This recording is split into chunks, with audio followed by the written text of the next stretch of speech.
A modern cruise ship is a fascinating illusion. It's a floating shopping mall pretending to be a luxury estate. But the psychology it triggers is entirely real. Remove a person's daily routine, surround them with unlimited calories, and you don't get relaxation. You get feral, hyper-focused entitlement. Here are 12 documented times that nautical isolation bred absolute madness. 1. Cruising over Thanksgiving presents a unique logistical challenge, mainly because a giant traditional holiday aesthetic does not naturally fit inside a floating metal box in the tropics. But Howard, a 60-year-old hardware store owner from Nevada, refused to accept a compromised holiday. He believed the cruise line's polite, steel drum rendition of Thanksgiving was an insult to American tradition, and if the ship wasn't going to host a proper, massive holiday parade, he would simply force one into existence. His plan required a shocking level of covert engineering. Before embarking, Howard had purchased 3 commercial-grade, 25-foot-tall inflatable parade balloons, a pilgrim, a massive cornucopia, and an impossibly round turkey. He vacuum-sealed them into oversized heavy-duty canvas duffel bags, bypassing security by claiming they were orthopedic sleep support systems. On Thanksgiving afternoon, while thousands of passengers were napping or at the pool, Howard and his 2 adult sons dragged these massive bundles to the top floor of the ship's central indoor promenade. They didn't have helium, so Howard improvised. He tipped 3 different cabin stewards $50 each to borrow their commercial, heavy-duty hallway vacuum cleaners, reversed the hose suction to blow air outward, and spent 2 hours inflating these nylon monstrosities in a blind spot near the upper deck ping-pong tables. At exactly 5 p.m., just as the captain's grand holiday cocktail hour was peaking and 2,000 passengers were mingling in their formal wear on the bottom floor, Howard launched his assault.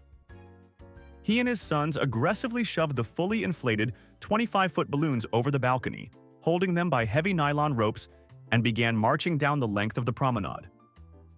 The sheer mass of the balloons instantly consumed the entire airspace of the multi-story atrium.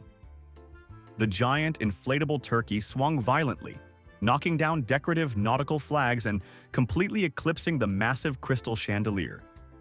Panic rippled through the crowd as a giant bloated nylon pilgrim violently bumped against the glass elevators, smearing the windows.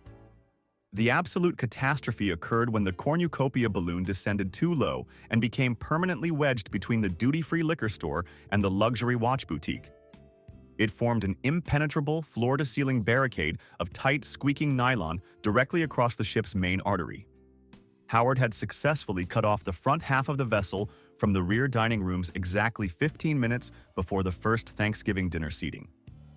When a furious team of security officers arrived with box cutters to assassinate the inflatables, Howard was standing on the second-floor landing, holding his ropes tight, screaming that they were violating the sacred spirit of the Macy's parade.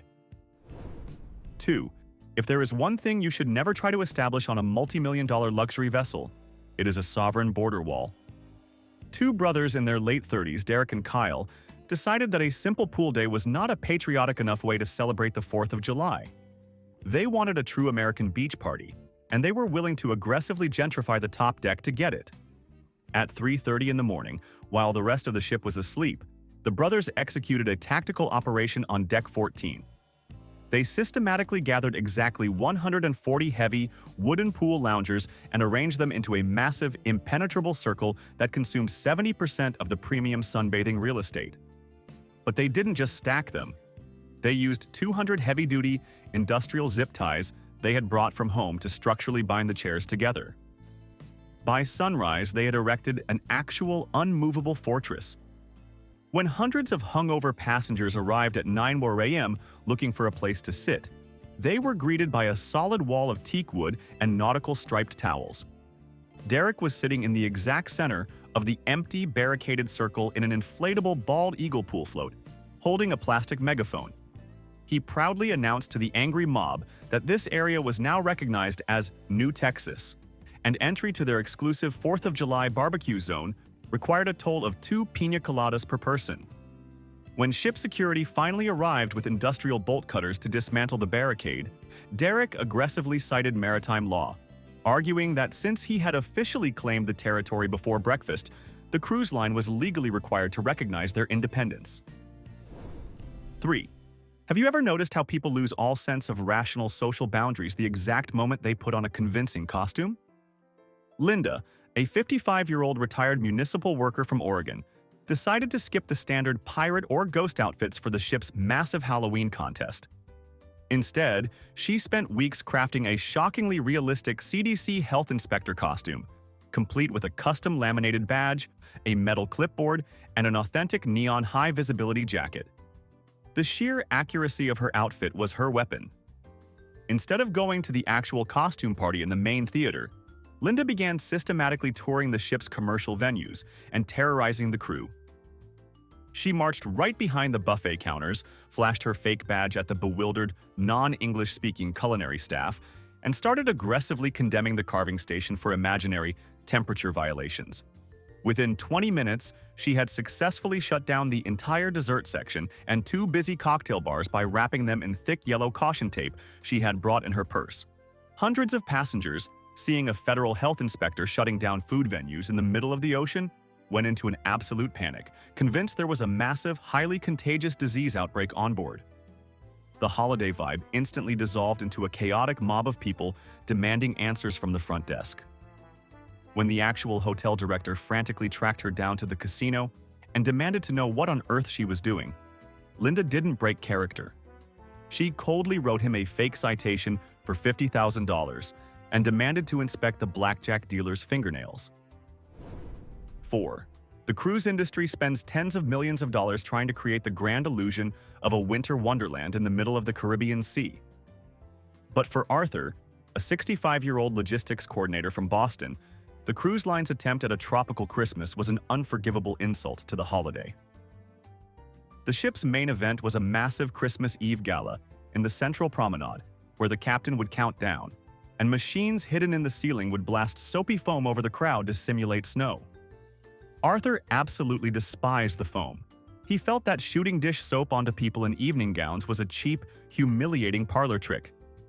If he was going to spend Christmas on the ocean, he was going to provide these people with a legitimate blizzard. His revenge required precise calculation and an aggressive shopping spree during a port day in San Juan. Arthur hired a local taxi, drove to a wholesale supermarket, and purchased 400 giant boxes of instant mashed potato flakes. Why potato flakes? Because geometrically they look exactly like real, beautiful, fluttering snow, and unlike foam, they don't dissolve immediately upon impact. He spent 2 days meticulously sneaking these boxes onto the ship in reusable grocery bags, hiding them under his bed. On the afternoon of Christmas Eve, Arthur bypassed a restricted crew door, sneaked onto the darkened, glass-bottomed lighting catwalks suspended 50 feet above the Grand Promenade, and quietly ripped open all 400 boxes. He lined them up along the railing, setting up 3 high-powered industrial floor fans he had also purchased in port. Down below, the gala began. 3,000 passengers in tuxedos and sparkling dresses gathered with champagne glasses. The music swelled, the captain raised a microphone, and the countdown reached 0. Instead of the ship's automated foam machines going off, Arthur hit the power strip for his fans and physically pushed an avalanche of dehydrated starch over the edge. The visual effect was absolutely breathtaking. Millions of perfectly dry, brilliant white flakes cascaded down through the colorful laser lights. The crowd erupted into cheers. It looked exactly like a pristine Colorado blizzard. Passengers were spinning around, laughing, holding out their hands, and even catching the beautiful flakes on their tongues. Arthur stood in the shadows of the catwalk, looking down at the pure joy he had created. He felt like a genuine holiday hero. The twist, however, is that Arthur's logistical brilliance entirely failed to account for basic tropical meteorology. Down in the promenade, the massive exterior doors leading to the pool deck were wide open, allowing the 90-degree, 95% humidity of the Caribbean night to flood into the atrium. This heavy, wet air mixed with the body heat and sweat of 3,000 dancing people. Within exactly 6 minutes, a catastrophic chemical reaction began. The beautiful, dry snow resting on the shoulders, hair, and dresses of the passengers began to rapidly rehydrate. The sheer humidity in the air was cooking the flakes. Joyous laughter slowly turned into confused murmurs, and then into panicked screaming. The floor of the multi-million-dollar promenade transformed into a quarter-inch thick layer of sticky glue-like starch. Thousands of high heels were instantly cemented to the marble tiles. Expensive silk evening gowns were permanently fused to people's bodies. The captain's immaculate white uniform was caked in a thick, yellowing paste. Arthur had successfully encased 3,000 affluent tourists in a giant, ship-wide casserole. When an infuriated security team finally breached the locked catwalk and dragged Arthur away from his empty cardboard boxes, he looked down at the screaming, sticky mob trying to pry their shoes off the floor, sighed deeply, and complained to the officers that the recipe clearly required a lot more butter. 5. Black Friday is an aggressively American retail phenomenon that absolutely does not translate to the high seas. The onboard duty-free boutiques do not offer televisions, and they certainly do not have doorbuster sales at dawn. But Sharon, a 55-year-old salon owner from New Jersey, viewed this as a failure of management. She and her 3 sisters decided to forcefully manifest the Black Friday spirit on a megaship. At exactly 3:30 a.m., security cameras captured a highly coordinated logistical operation. Sharon's group dragged their cabin mattresses, 4 heavy duvets, and a cooler of smuggled iced coffee down to the ship's central promenade. They established a physical, sprawling encampment directly in front of the locked glass doors of the luxury watch boutique. When the bewildered store manager arrived at 8 a.m. to open the shop, she found 4 grown women sitting in a defensive perimeter, aggressively stretching their hamstrings.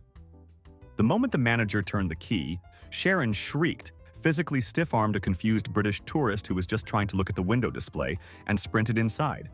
She successfully secured the register, slamming down a bottle of designer perfume, completely ignoring the fact that she was the only customer in the entire store, and had just tackled a pensioner to save exactly $4 on maritime sales tax. 6. Labor Day in the United States marks the end of summer, a time historically celebrated with massive, neighborhood-wide block parties. Gary, a 45-year-old regional manager from Ohio, was severely depressed by the isolation of his standard balcony cabin. To him, a cruise ship was just a floating subdivision, and he was determined to host a proper cul-de-sac barbecue. His grand vision involved circumventing the ship's structural engineering. Most modern megaships feature heavy steel dividers between the private balconies, which can technically be unlocked by the crew for large families. Gary didn't ask the crew. He spent the first 2 days of his cruise analyzing the locking mechanism and eventually realized that a simple multi-tool Allen wrench from his shaving kit could bypass the security latch. At 9:00 a.m. on Labor Day, while the ship was docked in the Bahamas and most passengers were ashore, Gary initiated a massive, unauthorized architectural expansion. He stepped onto his deck 10 balcony and systematically began unlocking and folding back the steel partitions. He didn't stop at his immediate neighbors. Gary marched down the starboard side of the vessel, breaching 20 consecutive cabin balconies, creating an uninterrupted, 300-foot-long megadeck. Have you ever considered the sheer liability of turning 20 private oceanfront rooms into a communal highway? Gary then called room service and ordered 80 hot dogs, 40 bags of potato chips, and 3 buckets of domestic beer, directing the terrified delivery staff to set it up as a massive buffet line spanning across cabins 10-214 through 10-222. By the time the ship set sail that afternoon, Gary had successfully corralled about 30 random, heavily intoxicated passengers onto his newly created boardwalk, blasting classic rock from a portable waterproof speaker. The true scale of the catastrophe became apparent at 4:00 p.m., when the actual occupants of those 20 cabins began returning from their shore excursions. Imagine unlocking your private, expensive ocean view sanctuary, hoping to take a quiet nap, only to slide open your glass door and find a massive conga line of sunburned strangers snaking past your bed. When ship security finally swarmed Deck 10 to physically dismantle the block party and lock the steel dividers back into place, Gary stood in the center of a stranger's balcony, wearing a grease-stained apron, loudly arguing that he couldn't be evicted because he had technically been elected president of the Deck 10 Homeowners Association. 7. Mardi Gras might technically have French origins, but the chaotic, bead-throwing spectacle of Bourbon Street is a uniquely American tradition. Brenda, a 60-year-old retired postal worker from Louisiana, felt that the cruise line's elegant string quartet welcome reception was painfully boring. If the captain wasn't going to throw a proper parade, Brenda was going to aggressively manufacture one. The sheer scale of her operation required extensive premeditation. She had packed 2 massive hard-shell steamer trunks that contained absolutely no clothing. Instead, they were filled to the brim with 120 pounds of cheap metallic plastic Mardi Gras beads. Her target was the ship's spectacular multi-story central atrium, where 3,000 passengers were currently standing shoulder to shoulder in their formal wear, sipping expensive champagne and listening to the cruise director give a polite welcome speech. Brenda and her 3 adult daughters commandeered the vessel's 2 scenic glass elevators that traveled vertically up and down the 12 decks of the atrium. They dragged their heavy trunks inside, hit the button for the top floor, and initiated a tactical carpet bombing operation. As the glass elevators smoothly descended over the massive crowd, the women forcefully shoved handfuls of plastic beads through the narrow ventilation gaps in the glass doors. At first, the passengers below thought it was an official surprise. But Brenda wasn't gently tossing them. She was hurling 120 pounds of solid plastic downward from a height of 80 feet. The heavy bundles of beads struck the marble floor of the atrium like colorful shrapnel. Within 60 seconds, the elegant reception transformed into an absolute survival situation. Thousands of round plastic beads coated the polished marble, creating a catastrophic, ship-wide slip-and-fall hazard. Dozens of passengers in expensive tuxedo shoes and high heels began uncontrollably sliding across the floor like newborn deer on a frozen lake. Waiters carrying massive silver trays of champagne went down in a spectacular crash of shattered crystal. When the frantic bridge crew finally manually overrode the elevator systems, trapping Brenda and her daughters in a suspended glass box halfway up the atrium, the chief of security grabbed a megaphone and demanded to know what on earth they were thinking. Brenda didn't apologize or panic. She simply knocked on the glass, pointed at her waterproof watch, and loudly demanded that engineering fix her float immediately because she still had 3 more trunks to deploy before the midnight buffet. 8. The Thanksgiving. Turkey trot is a cherished suburban tradition where people run a 5K before consuming massive amounts of calories. But for Martin, a 50-year-old marathon enthusiast from Colorado, the ship's outdoor jogging track was a completely unacceptable venue. He required a dynamic, multi-terrain environment. He spent Wednesday night secretly taping hundreds of neon directional arrows onto the ship's premium carpet, mapping out a highly disruptive 3-mile course directly through the vessel's interior. At 7:30 a.m. on Thanksgiving morning, just as thousands of exhausted passengers were quietly heading to breakfast, Martin and his family launched their assault. 6 grown adults dressed in full, aerodynamic turkey costumes began sprinting at a highly competitive pace through the main promenade. Have you ever tried to enjoy a peaceful morning coffee while a man in a feathered spandex suit hurdles over a wet floor sign and blows a shrill referee whistle? The chaos peaked when Martin's unauthorized route directed the sprinting flock directly through the middle of the buffet. He treated elderly passengers carrying plates of scrambled eggs like human traffic cones, aggressively weaving past them while his wife threw small paper cups of water at confused waiters, shouting that it was a mandatory hydration station. When a breathless security team finally intercepted the runners near the glass elevators, Martin was visibly furious, pointing aggressively at his digital smartwatch and complaining that their pedestrian interference had just ruined his personal best time. 9. The concept of booking a premium balcony cabin is to enjoy a private slice of the ocean without having to interact with the general public. But Greg, a 50-year-old regional sales director from Chicago, felt that a teakwood deck was an incomplete tropical experience. He wanted a private beach, and he was completely unwilling to leave his room to find one. His descent into architectural madness began during a port day in Nassau. Instead of taking a snorkeling excursion, Greg visited a local Bahamian hardware store, purchased 150 pounds of fine construction sand, and meticulously smuggled it back onto the ship inside 3 oversized, rolling hard-shell suitcases.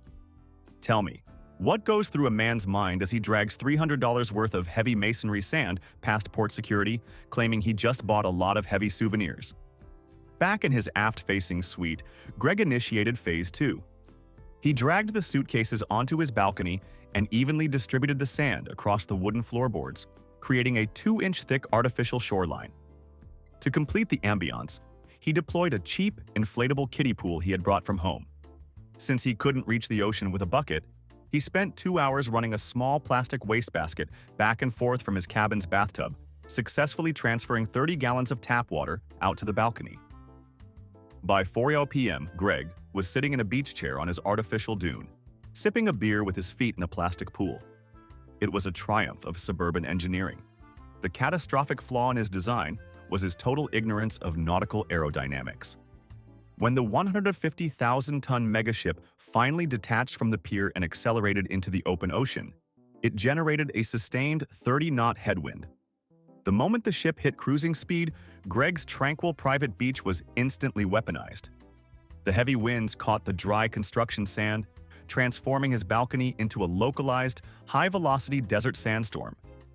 The abrasive cloud aggressively stripped the clear-coat varnish off the wooden dividers and created a blinding, gritty fog that completely engulfed the 3 balconies directly downwind. When furious neighbors called guest services, security was dispatched. They found Greg huddled inside his glass door, watching his beach violently blow away into the Caribbean Sea. The officers confiscated the kiddie pool, called a specialized vacuum team, and issued a severe warning about maritime safety. The situation seemed entirely resolved, and the officers logged the incident.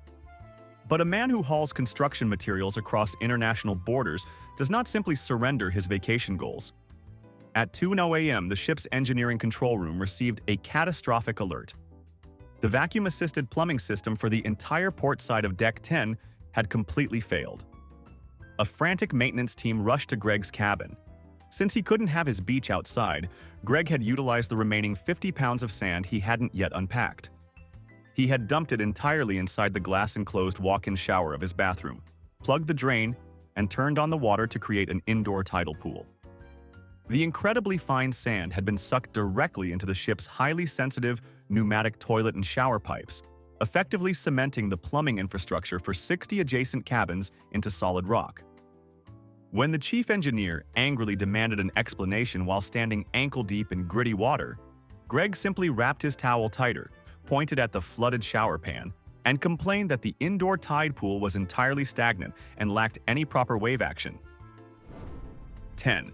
Formal night in the main dining room is a cherished maritime tradition involving tuxedos, evening gowns, and a general air of civilized elegance.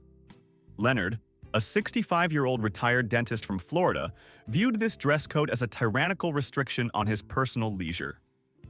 Since he had paid for a premium suite, Leonard decided that whatever the ship provided in his room was, by definition, premium nautical attire. At 7:00 p.m., Leonard marched up to the elegant mahogany podium of the main dining room wearing the ship's complimentary white, terry-cloth hotel bathrobe and a pair of fuzzy, open-toed spa slippers. When the maitre d' politely blocked his path, explaining the strict jacket and tie requirement, Leonard was deeply offended.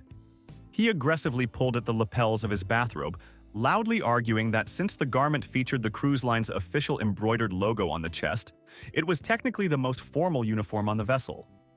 When the host refused to yield, Leonard attempted to covertly bribe him by sliding a $5 casino chip across the podium. The bribe was rejected, and Leonard was exiled from the elegant dining room. He stormed up to the 14th deck buffet, completely determined to maintain his aura of luxury.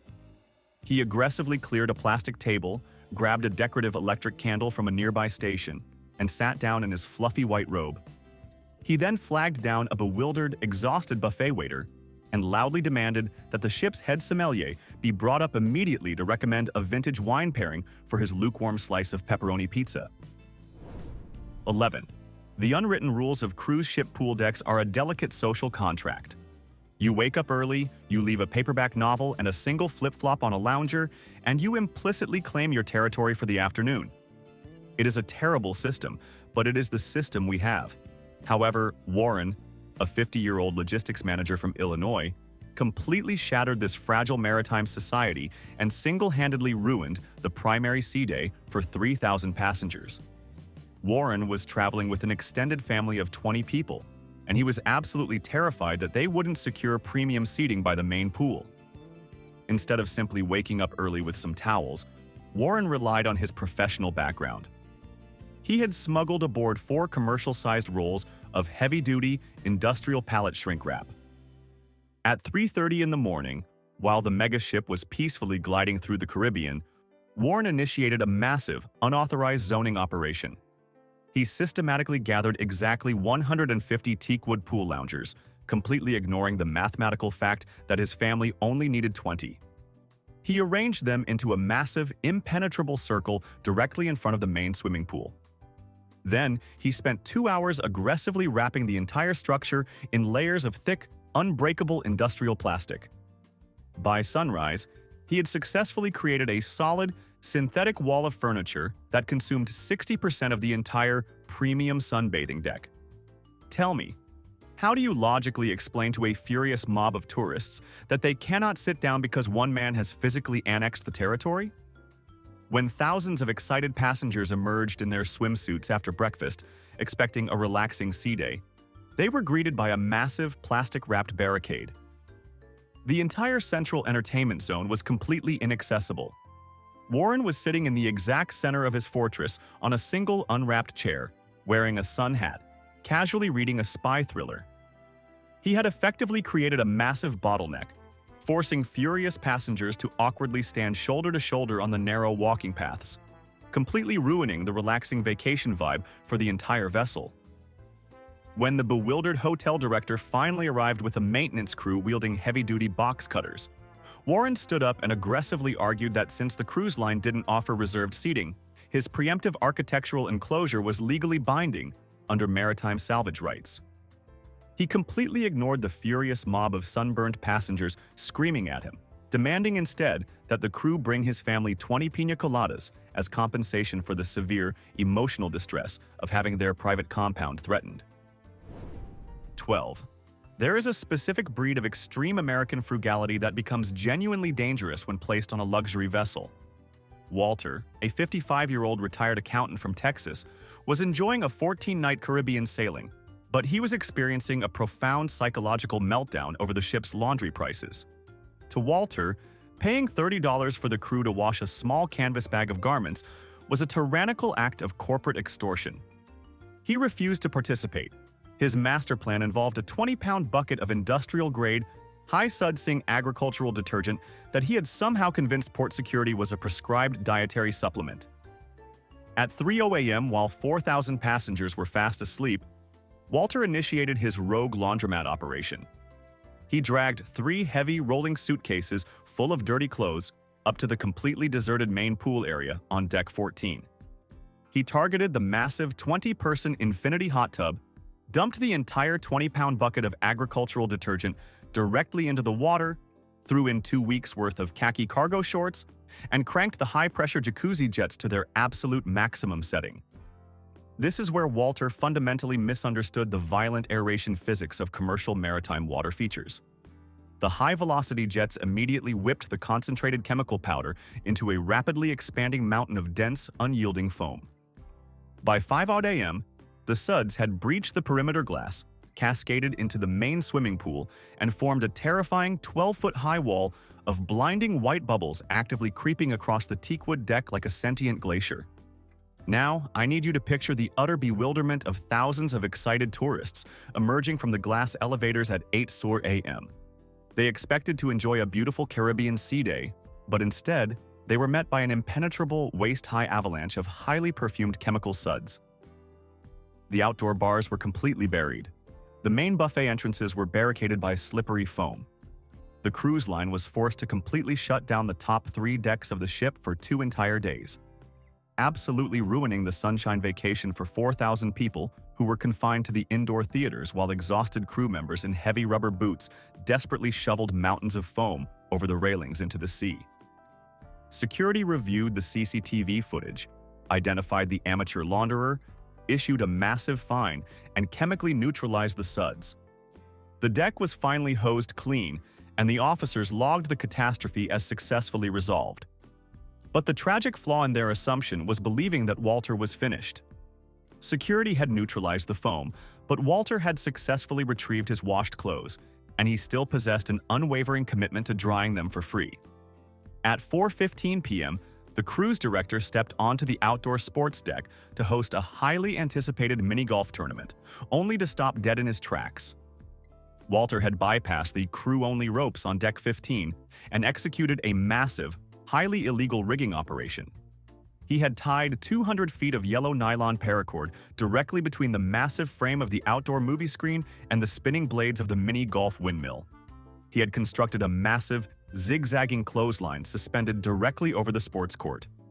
The officers stared in absolute horror as dozens of dripping wet Hawaiian shirts and pairs of XXL underwear flapped violently in the Caribbean winds, repeatedly slapping against the faces of confused passengers trying to play basketball. When the furious chief of security tracked Walter down, physically dragged him out of a deck chair, and demanded to know why he had transformed a multi-million-dollar entertainment zone into a suburban backyard, Walter didn't panic or apologize. He simply lowered his sunglasses, pointed up at a pair of khaki shorts aggressively tangled in the windmill, and casually requested that the captain turn the vessel 5 degrees to port, because the starboard breeze simply wasn't providing optimal drying circulation. These incidents perfectly illustrate the anonymity effect. When people are surrounded by strangers they will never see again, their true, unfiltered personalities emerge. Who do you become when the consequences disappear? Defend your worst vacation habit in the comments. I'll be reading them. Hit subscribe and like if you want more documented proof that society is hanging by a very thin thread.